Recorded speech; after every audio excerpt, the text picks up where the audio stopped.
Breakfast at Tiffany's. Good morning, good evening. Whatever time zone you are in, welcome back to Breakfast at Tiffany's, your favorite Lakers therapy session, and honestly, the only place where we can celebrate and panic at the same time. The Lakers are now 12-4, technically one of the best records in the league, and yet somehow, they almost sent me into cardiac arrest on a peaceful Sunday night. So today we are talking about that 108-106 escape in Utah. Yes, you hear me, I say escape, because that wasn't a win. I mean, that was kind of a survival event. So grab your coffee, your tea, your anxiety mess, whatever you need, because we are diving into this mess. In fact, it was the most Lakers thing ever. I mean, turn a supposed free win into a 48 minutes of pure anxiety. So, yeah, I'm breaking down everything. Why they look sluggish after a week off? Almost just 4 days off. And that insane 4-for-24 from deep between Luka, Austin, and Bron. That shot selection problems. And why Ayton's absence was the real difference.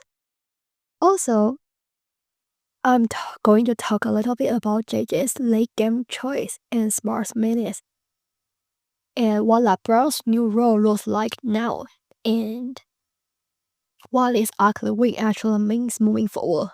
Oh, and Ayton's update plus the nice stretch of games. Let's go. Okay, so this Utah team, right? This is the second time we faced them this season. That was the game before this one. They are 5-11, bottom 5 defense. They've been getting cooked all season. This was supposed to be like just a free sample at Costco. Just walk by, grab your little cup, keep moving. Supposed to be.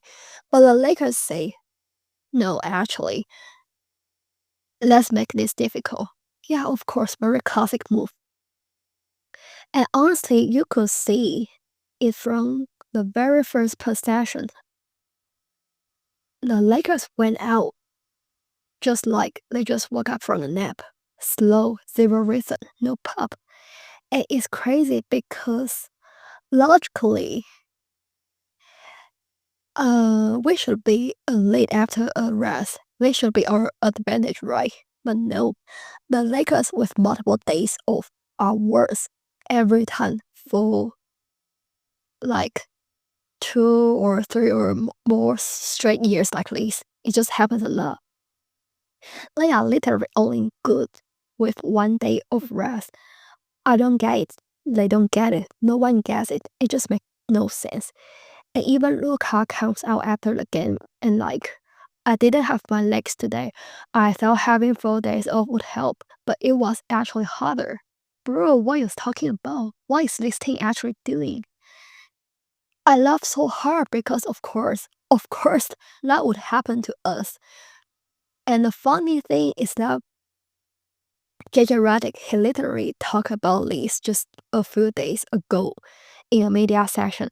He said his biggest regret after the Luka trade was not scrimmaging enough during the long breaks. Like, he literally admitted he knew, and yet here we are after long break. The team just looked like they forgot how to play basketball. This is really amazing.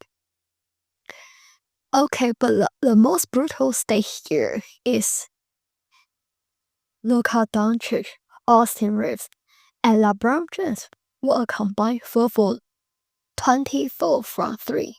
4-for-24. Luka was 3 of 12. Austin 1 of 8. And Bron 0 of 4. That's not missing. That's a disaster. At one point, I was like, okay, maybe the rims in Utah are bent. Maybe the arena is title. Because every one of them shot break. Like aggressively break. It wasn't just the numbers, it was the looks. A lot of those threes look like settled chalk hope. In a league where spacing and threes are everything, being above from your top shot creators is a disaster waiting to happen. And this ties straight into shot selection. When your shooting is cold and you don't have a center to reset the offense, the floor just collapses.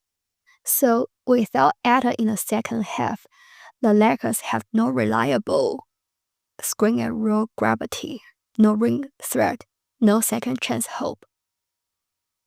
Oh yeah, Ayton was out for the second half due to the right knee contusion. That forced Luka and LeBron into ISO mode and forced Austin into the late clock looks. So here's the thing, bad shots, long rebounds, just transition buckets, it snowballed. And with the Lakers defense already a little shaky, poor shot selection made them bleed points in the open floor. Quick context here, Utah's defense ranks low, so these numbers are extra embarrassing. The Lakers shot 44.2% overall and 26.3% from deep. They lost the rebounding battle, especially offensive rebounds, and that cost them second chance. Without Ayton there to clean the glass and punish inside, every missed three turned into a fast break for Utah Jazz. That's a reality. And here's the funny part, because this is why I'm not fully panicking about the offense.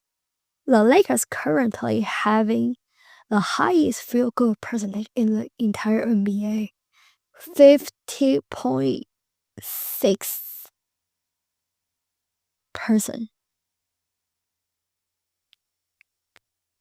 That's number one in the league, tied with the Denver Nuggets. So yeah, the shooting tonight was gross, but the overall shot quality, the efficiency, the way this team normally finishes around the rim and in the mid-range, actually good, which is exactly why missing Ayton hurts so much, because the spacing collapses, the rim pressure drops, and suddenly you get nice like bleeds, where everybody's just pulling jumpers they don't actually want to be taking. And a lot of cutting, a lot of drives to like try to make more body contact to draw fouls, which Austin and Luka are masters. So this is still one of the most efficient shooting teams in basketball, even on a bad night. The number tells. Okay, so let's get back to rotation. Let's talk JJ. One thing I don't like about this game is the closing lineup. He had Luka, Austin, LeBron, Gabe Vincent, Messi, Kleber. Messi came up huge with a late deflection and key rotation on Keontae George. That was huge. That play absolutely saved the game, so shout out to him. I mean, the fact is that we were missing Ayton, so having a big out there in the closing up lineup just makes sense. So Messi is fine for me. But I did not love the closing five overall just because choosing Vincent over Smart over Rui in the end game was interesting. Smart played well in limited minutes, plus 18 in 70 minutes, and yeah, he didn't get heavy run length. I don't know if he's being managed or he's still shacking off something, But this mini restriction is puzzling when his impact has been positive. I mean, watching Utah coming back from a double-digit defeat, and I'm like, we sure we don't want the former DPOY back out there just to maybe stab someone? I'll give JJ Redick a bit of grace. Ayton was out and you are matching size, but it felt like a missed opportunity to lean into a reliable defensive player maker in crunch time. Still tough. Come on, Marcus Smart disappearing in the fourth was just weird. I know the Lakers are 6-0 in clutch games this season. For those who don't know, clutch games means final 5 minutes scores within 5 points. But I want to remind here is that I need to add the fact that the Lakers are leading team in NBA to give their fans heart attack in clutch moments. This is not a joke, this is very real, the exact reality. And LeBron James, listen, he's looking great, but you can tell he doesn't have that I'm gonna carry you on every night version in him anymore. Nor should he. Bro, he's 40. The fact is that LeBron's role is changing, and I think that's by design. Bro, he's not being asked to carry the team every night like before. He's now more like a connector for this team, and that's pretty fair. But when Ayton is out and the shooters are as cold, everything gets harder for him. You see it from the game.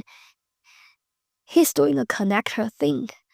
He's picking his spots, but he needs the system to be functioning around him. That's fair. It's interesting to see JJ bump his minutes and shot attempts. 30 minutes. Are you okay?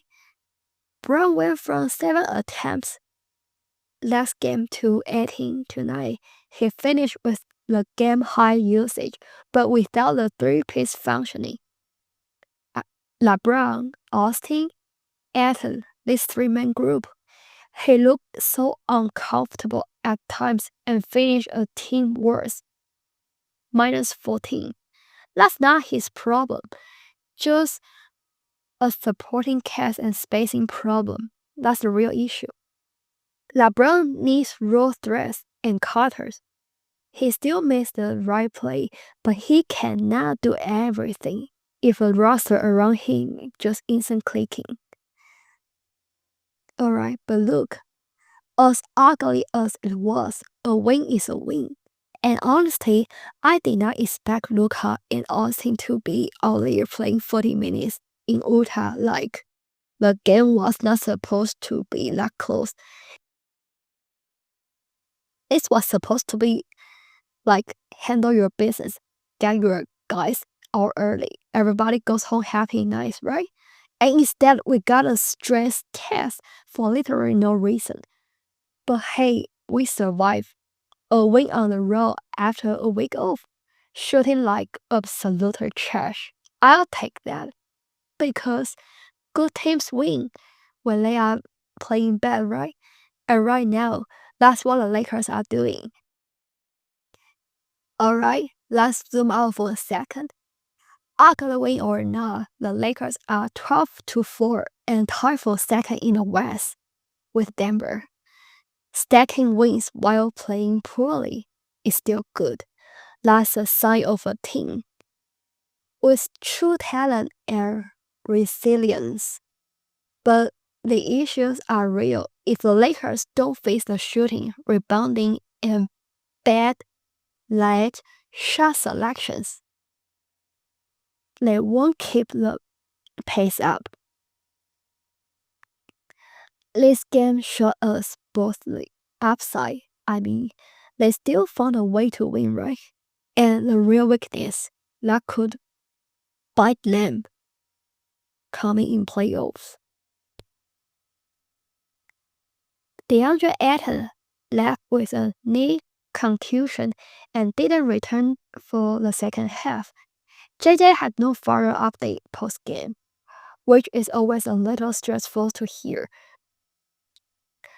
If it's just a few days off, they'll probably be fine.